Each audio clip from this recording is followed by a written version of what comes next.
Hello all, welcome to the new lecture of method of successive approximations or Picard's iteration method. Actually, this is a method for finding the solution of first order differential equation, linear or non-linear. This method is applicable to both the um, equations, both type of first order equations. Okay, mainly we are using this for getting the numerical solution. Okay, so because before moving to the method, first we consider some initial value problems. Okay, first consider the example y dash is equal to 2y raised to 1 by 2 with y of 0 equal to minus 1. From the equation itself, it is clear that the given equation is non-linear and it is separable also. So, by the separable equation method, we can write it as dy by 2y raised to half is equal to dx. Then integrating on both sides, we get 1 by 2 root y. Integral of 1 by 2 root y dy is equal to integral dx. Now root y, 1 by 2 root y integral is root y, which is equal to x plus c. If the independent variable is x, or if nothing is mentioned, we can take it as dy by dt also. Okay, so we can take either x or t as the independent variable if nothing is mentioned about that. So why we obtained it as x plus c raised to 1 by 2. Now giving the initial condition y of 0 equal to minus 1, we get minus 1 is equal to c square. But this is impossible because c is an arbitrary real number. C is a real number. So there is no real number such that whose square is equal to negative or minus 1. That means this IVP has no solution. But sometimes we have already seen that there are initial value problems that always exist a unique solution. But in this case, there is no solution. Now let's look at another problem, that is consider the IVP y dash is equal to t with the condition y of 0, initial condition y of 0 equal to 1. Again, this is a separable equation and taking the variables of the same type into one side and type into right side. So that means separating the variables, we will obtain dy is equal to t into dt. Therefore, y is equal to t square by 2 plus c by integrating, where c is an arbitrary real number. Here when we substitute the initial condition y of 0 equal to 1, we obtain the value of c as equal to 1. That means C has a unique or particular value, distinct value. Therefore, y is equal to t square by 2 plus 1. That means this is the unique solution. This is the only solution satisfied by the given IVP. Okay. So, this initial value problem has a unique solution. But the first one was initial value problem that having no solution. Here we got a unique solution. So one more thing the question may arise is whether is it possible to get infinite number of solutions. Yes, that is also possible. We can consider another example. T y dash is equal to y minus 1, y of 0 equal to 1. So separating the variables, we get dy by y minus 1 is equal to 1 by t dt. Integrating this, we will get y is equal to 1 plus ct. So y of 0 equal to 1 implies 1 is equal to 1. That means there is nothing obtained. There is no other new condition for c, or the value of c is free from the equation. A solution, that means we can take any value for c, that means any arbitrary real number is possible for c. That means this equation, so if we choose c as 0, we get y of t, the solution as 1, and if we choose c as 1, we will get 1 plus t, and if we choose c equal to minus 1, we will get the solution as 1 minus t, like that. So there are infinitely many solutions.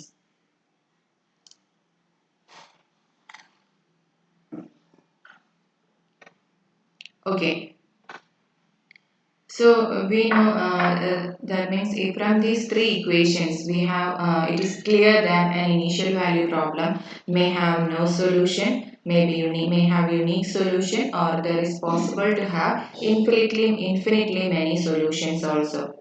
So so we were interested to know about in what conditions or in which condition whether this equation has a unique solution or not. And that was given by a famous theorem, that is existence and uniqueness theorem, that we have already discussed in the section 2.4, that means the differences between linear and non-linear equations. So let's rewind that.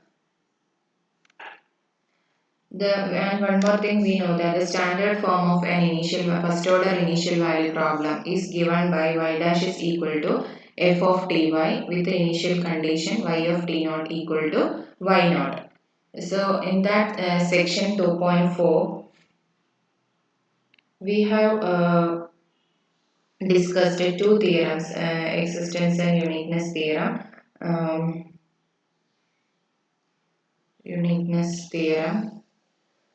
Two types, that means for only for linear equations, and its generalized type, that is existence and uniqueness theorem.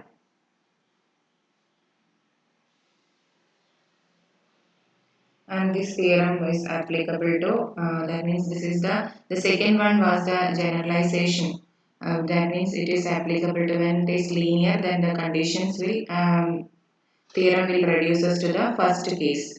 Okay. So here we will consider the general case, the existence and uniqueness theorem. Let's recall the statement. The existence and uniqueness theorem.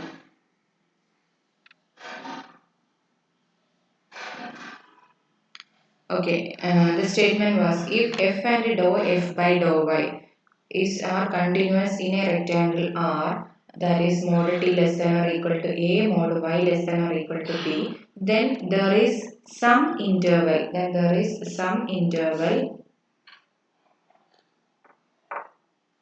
some interval mod t less than or equal to h less than or equal to a, in which there exists a unique solution y equal to phi of t of the initial value problem, y dash equal to f of ty with y of 0 equal to 0.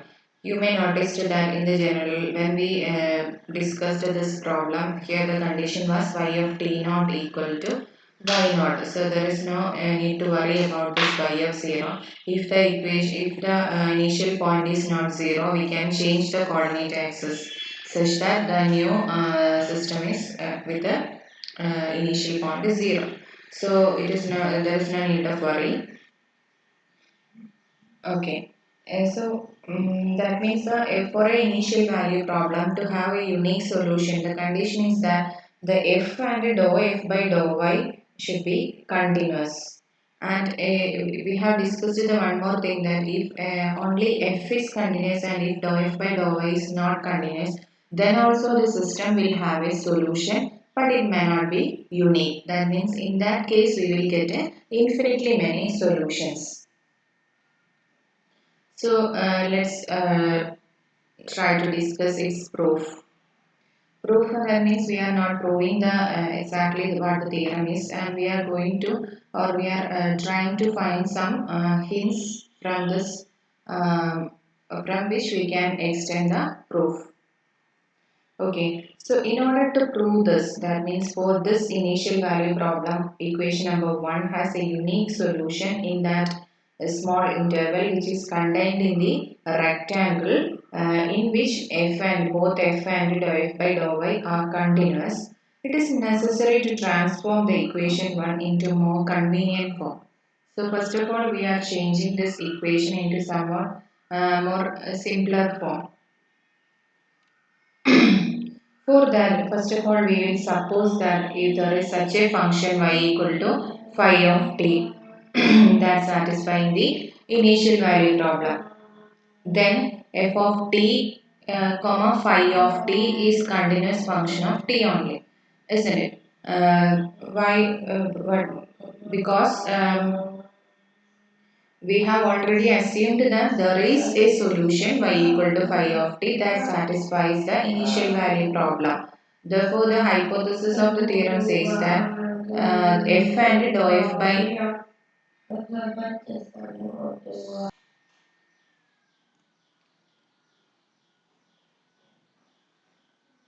Okay. Hence we can integrate. That means f of t, phi of t is a continuous function of t around. So we can integrate the function y dash is equal or the equation y dash equal to f of ty from the initial point t equal to 0 to an arbitrary value of t obtaining. And that is when we integrate with respect to t, the left side will be y. Y means it is phi of t. So phi of t is equal to integrating from initial point 0 to an arbitrary point t. So 0 to t f of s phi of s ds. So instead of t inside the integral, we are using a dummy variable, that is s. Where we use the initial condition y of 0 or phi of 0 is equal to 0. Now look at the equation number 2. This is an equation which contains an integral sign, and under the integral sign it contains the unknown function phi, isn't it? Phi is the solution. Y equal to phi of t is the solution that we have to determine. So the second equation is an equation in which the unknown function comes under the integral sign. That means the function we have to find which comes that the unknown function phi comes under the integral sign. These type of equations are known as integral equations.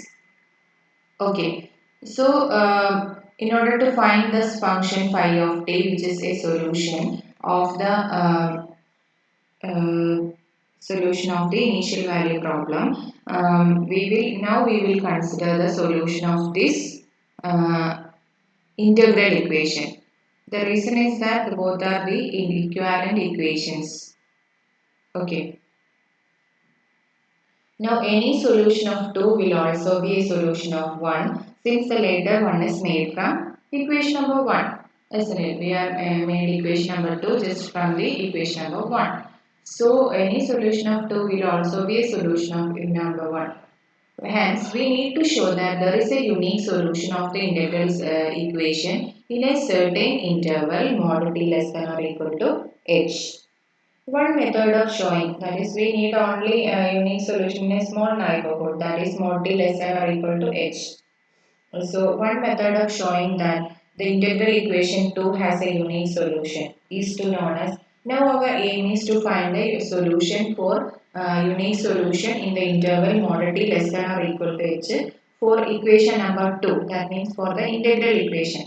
So one method is known as successive approximation, method of successive approximation or Picard's iteration method. Okay, so this is the method for solving the integral equation or consequently for solving the differential equation. Okay, Picard's iteration method. So in this method, obviously, we will find the function. We have to find a function phi or y of t such that y of t is equal to integral 0 to t f of s phi of s ds. So we are the Picard's method is a method in which we are choosing, we are finding the solutions, functions in iterative functions. That means in different um, steps. We are finding the functions phi naught and initial approximations. We are approximating the functions and then they just try to find the approximate solution. We will obtain only approximate solution through this Picard's iteration method. Okay. So in this method, let's have a brief outline of this method. So in Picard's method, first of all, we have to start with an initial function which is known as phi naught, or we can call it as y naught itself. Okay, that is y of t naught value. or y naught or that is phi of t naught, phi of 0.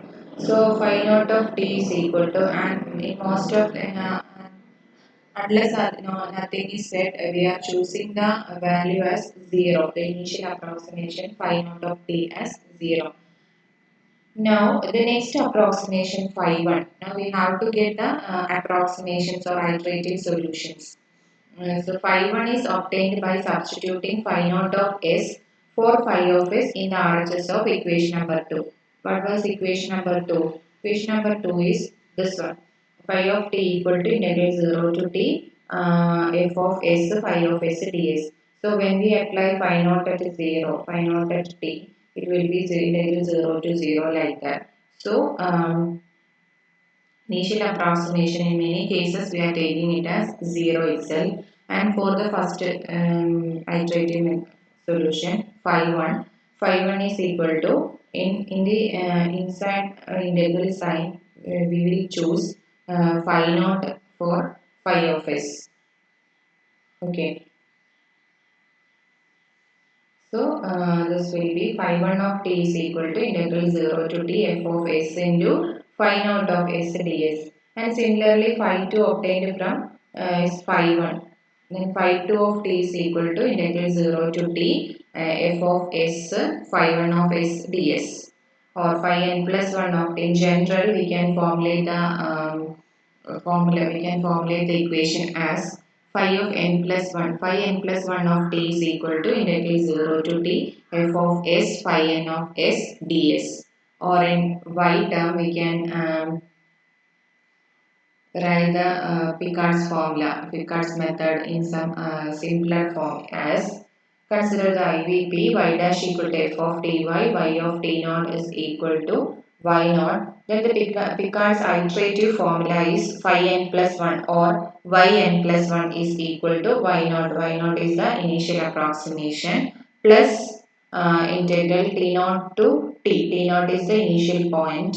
T naught to t f of t y n dt. So this is the formula you have to study well. And using this formula we are finding the iterative functions. Okay. So let's move to some examples and through which this method will be more clear. Okay, example 1. Solve the IVP y dash equal to 2t into 1 plus y with y of 0 equal to 0 by successive approximations. So if y equal to phi of t is the solution, the corresponding integral equation, then the integral equation is phi of t equal to integral. Here the initial point is 0, so initial approximation phi naught is also 0, isn't it? So integral t naught to t will become 0 to t, or we can write instead of phi of t, we can write y of t. So it's up to you. So integral 0 to t 2s into 1 plus phi of s ds.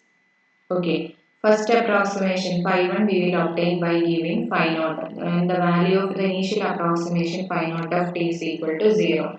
And hence the first approximation phi 1 of t equal to integral 0 to t 2s into 1 plus phi naught of s. What is phi naught? It is 0 here. So this will be 2s ds. And integrating 2s, it will be s square by 2, 2 into s square by 2. So it will be s square, and giving the lower and upper limits, it will be t square.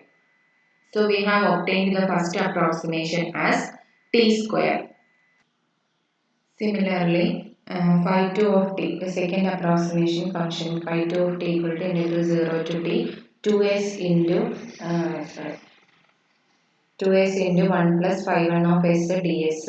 Now phi 1 of s is s square, isn't it? Because the first approximation phi 1 of t is equal to, we obtain it as t square. So this will be phi 1 of s into 1 plus s square. Then expanding this will be 2s plus 2s cube ds. So integrating 2s ds will be s square plus 2s cube will be 2s raised to 4 by 4. Okay. within the limits 0 to t. So this will be t square plus t raised to 4 by 2. Okay, this is the next approximation. Now, one more thing we have to find. It is phi 3 of t. Phi 3 of t is integral 0 to t 2s. 2t comes, that is 2s into 1 plus phi 2 of s. What is phi 2 of s?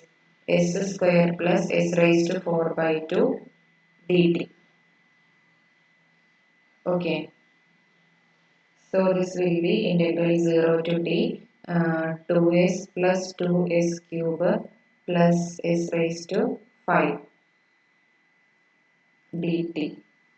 Integrating we will get s square plus 2 into s raised to 4 by 4, that is s raised to 4 by 2 plus s raised to 6 by 6 within the limits 0 to t.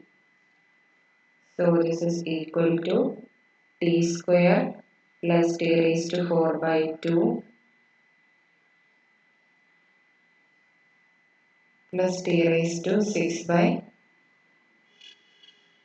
6, or we can write it as t square by 1 plus t square whole square by 1 into 2 plus t square whole cube by 1 into 2 into 3, like that.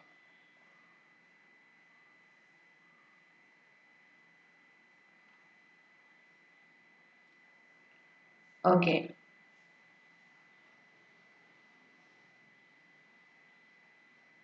Or now we can generalize the function from this 1, 2 and 3, that means phi 1, phi 2 and phi 3. We may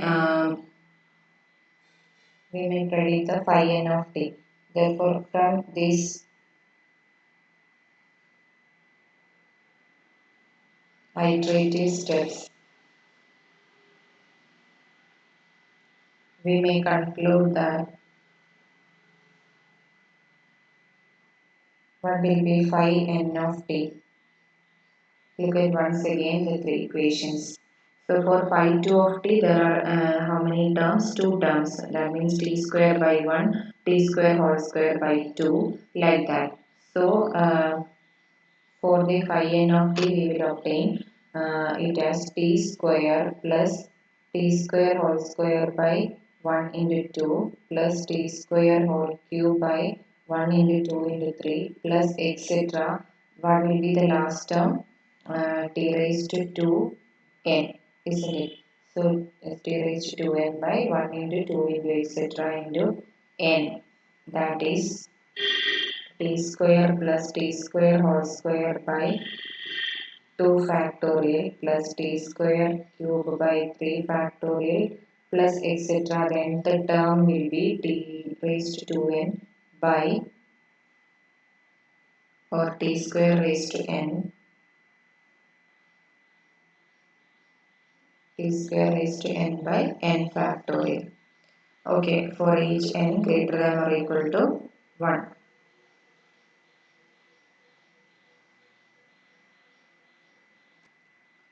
And this function phi n of t equal to like this. This equation can be obtained from mathematical induction. Verify this, that you can verify with the mathematical induction.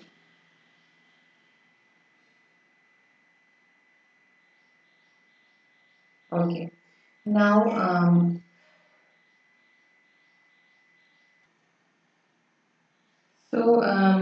by mathematical induction, we have proved that phi n of t is like that. So now we may obtain the functions phi naught, phi 1, phi 2, phi 3, etc. Phi n, like this.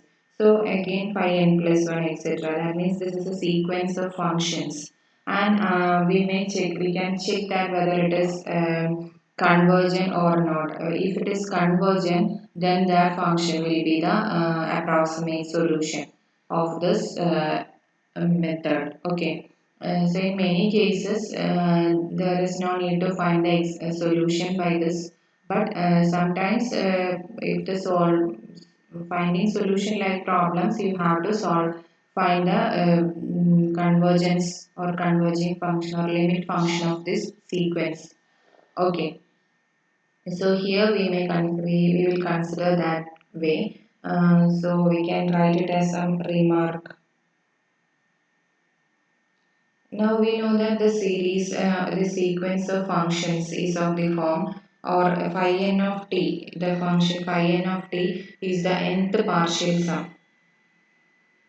Is the nth partial sum of the series.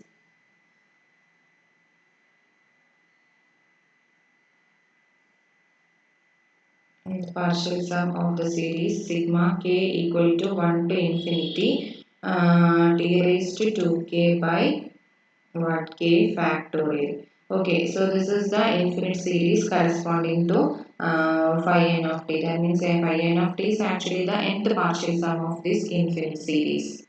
And hence limit n tends to infinity phi n of t exists. Hence limit n tends to infinity phi n of t. This we have to find whether it exists or not. So this exists when if and only if the series converges. If and only if the series, let we can number it as series number 4. If and only if the series 4 converges. So if the series is convergent, then limit n tends to infinity phi n of t exists. That means the sequence of functions also converges and the limiting function will be the solution. Now by applying the ratio test for this series we can see that mod of un plus 1 or un plus 1 by un is of the form or uk plus 1 by uk is of the form modulus of t raised to 2k plus 2 isn't it 2 into k plus 1, so this is 2k plus 2 by k plus 1 factorial into k factorial by t raised to 2k. So k plus 1 k factorial, this will be t square by um, what k plus 1. So as k tends to infinity, this will goes to 0 as k tends to infinity. Okay, so by ratio test, 0, the value 0 is less than 1. So by ratio test,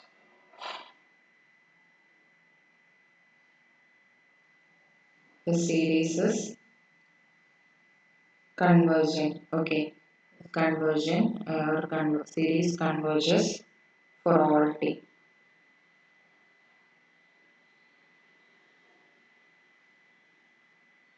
Converges for all t and if some t and let phi of t is the uh, sum is the limit of the sequence of functions sequence phi n of t. Phi of t be the limiting function.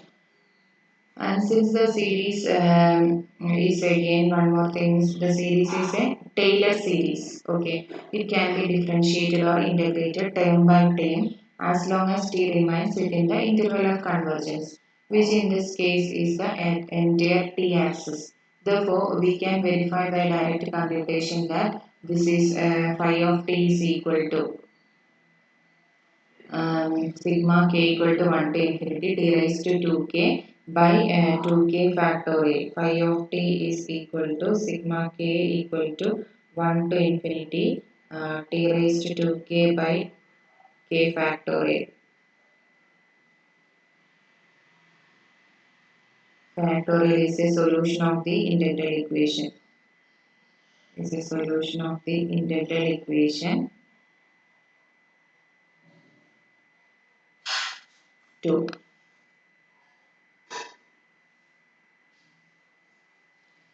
Sorry, our problem in the integral equation is what? Is it equation number 2? Yes, equation number 2. Okay.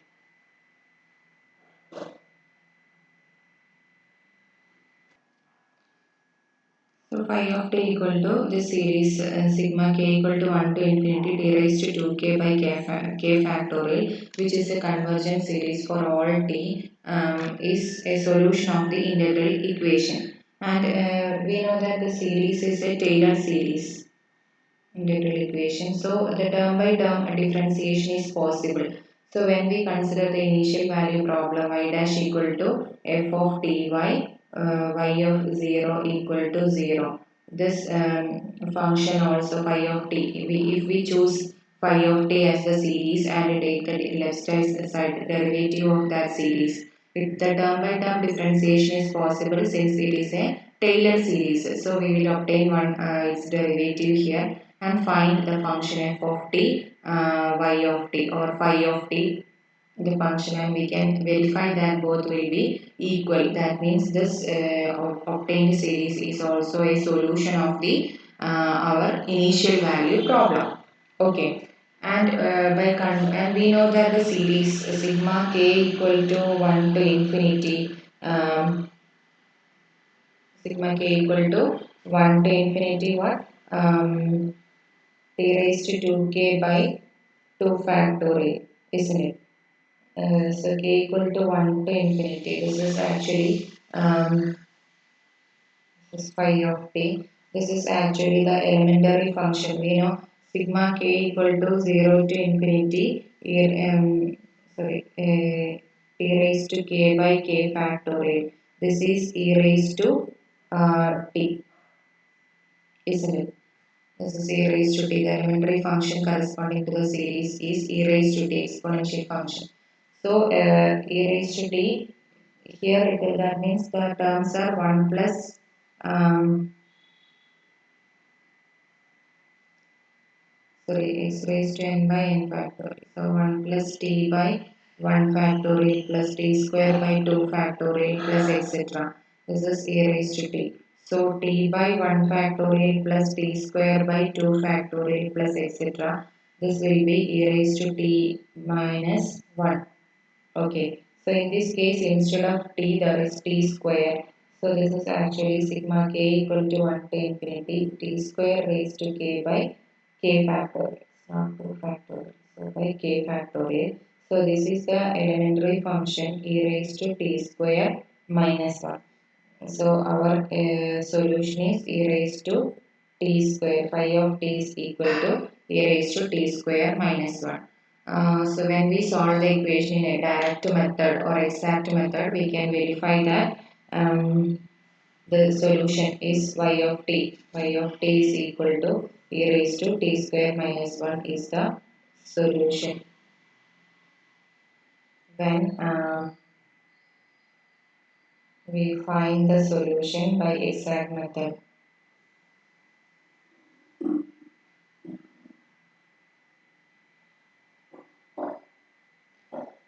So let's verify here itself.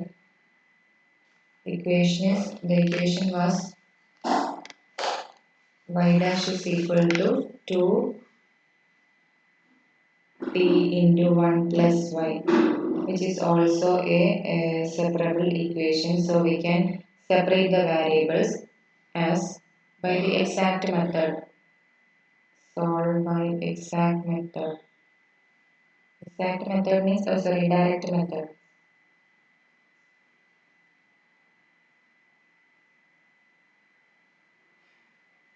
Any method we can adopt. So dy by 1 plus y is equal to 2t dt. So log of 1 plus y, integrating both sides, this will be t square plus c, or 1 plus y is equal to taking exponential e raised to t square plus or a raised to t square plus c1, or a raised to t square plus c1, or y equal to a raised to t square c into a raised to t square minus 1. Now y of 0 equal to 0. y of 0 equal to 0 implies 0 equal to c into e raised to 0, that is 1 minus 1, that is c is equal to 1. Therefore, the solution is y of t equal to e raised to t square minus 1. So we have proved that by the directive calculation also the solution is e raised to t square minus 1, which is same as we obtained by the successive method of successive approximations or Picard's iteration method. So let's rewind once again the iterative working rule of this Picard's iteration method. So when we obtain a problem, initial value problem, first we have to find the initial approximation y naught, then the formula for finding the approximate solutions or iterative functions phi 1, phi 2, etc. Are yn plus 1 or phi n plus 1 is equal to y naught plus t naught to t f of t yn dt, or we can study the formula as itself. If we are writing in terms of yn, then it will be t naught to t f of t y n minus 1 dt. Okay, y n minus 1 of t dt, or whichever form is easier to you, you can stick on that formula, or this is the only formula that you have to recall in this section. Okay, so let's stop here. We can discuss other problems, how to find the solution, or how to find the solution of the IVP using this Picard's iteration method, that we can discuss in the next lecture. Now let's wind up here. Thank you. Thank you all.